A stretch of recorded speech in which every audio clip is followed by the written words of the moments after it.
The most universally recognized words might be OK and Coca-Cola, but who are the most recognizable faces right now in the world? There seems to be no definitive answer, but some names have been put forward. Queen Elizabeth is up there, as is Mickey Mouse and Barack Obama, but if you believe one poll, the German dictator Adolf Hitler is the world's most recognizable face, followed by the likes of Lady Gaga and Harry Potter. Two people not mentioned are probably two of the most talked about men in the world, one an American business tycoon turned president, and the other an innovator who changed the face of computer technology. The former is known born on June 14, 1946 in Queens, New York. The fourth of 5 children, little Donald was apparently pushed hard by his father, Fred, who was a successful property developer born in the Bronx to German immigrant parents. It's said Fred met Donald's Scottish-born mother, Mary Ann Trump, on a dance floor, the preface to the creation of a future billionaire and US president. At an early age, Trump was transferred to New York Military Academy so that he might develop his behavior. He was apparently good in school and also stubborn. One of his childhood teachers has been quoted as saying, "Who could forget him? He was headstrong and determined." She also called him surly. Trump went on to become a captain in military school, something he's said to be very proud of, and was good at sports, excelling at baseball, football, and soccer. Trump went on to study at Fordham, a Jesuit Catholic university, and later the Wharton School of Business at the University of Pennsylvania. The New York Times and other media has said Trump graduated first in his class. This has been disputed by people citing pen records, but also by some of his former classmates. Bill Gates was born on October 28, 1955, in Seattle. The second of 3 children, Bill's father, also named Bill Gates, was a lawyer. Bill's mother, Mary, was a successful businesswoman. In terms of ancestry, Mr. Gates and Mr. Trump share something in common in that they both have some Scottish and German blood, with Gates also having English, Irish, and Scotch-Irish ancestry. As you'll know from our other show on Bill Gates, he was something of an iconoclast from an early age, never far away from trouble but always proving he was a step ahead. At his school, Lakeside Prep, Gates wrote a computer versus human game of tic-tac-toe when most people hardly even knew what a computer was. Even though a mere child, the school hired him to write programs for the admin department, only for him to rig the program so that his class was full of girls. At the age of just 17, he was writing code with co-founder of Microsoft Paul Allen and making almost the yearly average wage for an American family. Gates scored 1590 on his SATs, putting him in the 99th percentile of students in the USA. It's not surprising then that Gates was given a place at the prestigious Ivy League Harvard University. He didn't last long, however, and dropped out. "I love being a student," Gates once said when asked about his departure from Harvard, but Gates was what is known as an autodidact, meaning he educated himself by reading around 50 books a year on many different subjects. His grades were good at Harvard, although he admits he didn't turn up to classes. At age 20, he started Microsoft with Paul Allen. Before we delve further into matters of business and success, let's see how these two industrious heavyweights match up physically and to some extent mentally. Bill Gates is a fairly average guy when it comes to matters of the body. He stands 5 feet 9.5 inches tall, a little over the American average, and he weighs less than the average American at around 141 pounds. Gates has light brown hair, blue eyes, and wears size 9 shoes. As for Donald Trump, his physicality is not exactly average. According to Newsweek, Trump has been adding on the pounds since his presidency, but the article didn't give an exact weight. It's thought he is overweight though, weighing in at around 236 pounds. His driver's license says he's 6'2", so his slightly heavy frame isn't too much of a bad thing, but still puts him in the obese bracket. His shoe size is thought to be a 12. Trump has blue eyes. As for his hair, that's somewhat of a mystery. A yellowish blonde color. It's not known if he wears a toupee, has hair plugs, or if his unusual hairstyle is a construction employing the comb-over technique. He has in the past strenuously declared that he does not wear a toupee. "It's my hair, I swear," he said at a 2015 campaign speech, and even had female members of the audience get on stage to check. As for what lies under the hair, Gates has refuted rumors stating that he has an IQ of 160, although he did once admit in an interview that he always did well on such tests. It has been reported that Trump's IQ is 156, although this was an outside estimate based on his getting into Wharton. According to Snopes, this isn't reliable as Trump didn't go through the admission process. Trump himself hasn't publicly given a number, although he did once famously say on Twitter, "My IQ is one of the highest and you all know it." Both these men excel in making money. Gates is the world's richest man with a worth of around $89.8 billion.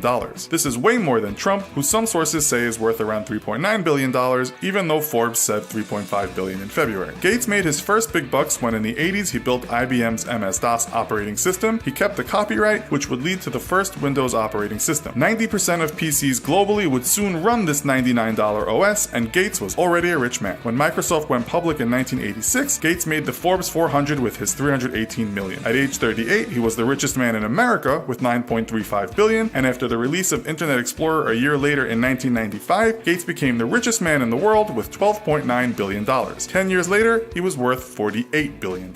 Trump's success is a little harder to sequence. When he took control of his father's business and renamed it the Trump Organization, he already had a fair bit of money. While he made money from successful property deals in Manhattan, Trump also bought TV shows, sports teams, beauty pageants, and fashion brands. In the early 90s, Trump was close to bankruptcy, owing something something in the region of $5 billion. A few years later, things turned around and the Trump brand was back in business. Even the TV series The Apprentice was said to have pulled in $214 million. 71-year-old Trump has 5 children and is currently in his 3rd marriage. His youngest child is Barron, who is now 11 years old. By comparison, Gates may seem rather conservative, having gotten married just the once and had 3 children. As for religion, Trump was born into a Presbyterian family, although religion didn't focus too much in his presidential campaign. When once asked about God, Trump replied, "Well, I say God is the ultimate. Nobody, no thing, no there's nothing like God." Gates has been vaguer about the religion issue, once saying, "The mystery and the beauty of the world is overwhelmingly amazing, and there's no scientific explanation of how it came about." As for hobbies and habits, Donald Trump will not touch a drop of alcohol. He once said if kids do drugs or drink, they will be at a tremendous disadvantage and ultimately they may not recover. It seems Gates has a beer now and again, and in 1996 in an interview with Playboy, he alluded to the fact that he'd taken LSD. When not drinking beer or being president, both men love playing golf. According to reports, Gates has a handicap of 24.1, while Trump is quite the golfer with a legitimate handicap of 3.7. At the end of the day, Trump could return to the White House or one of several properties, including a 3-level penthouse in Trump Tower or his Palm Beach 128-room Mar-a-Lago mansion. Gates' main house is a $120 million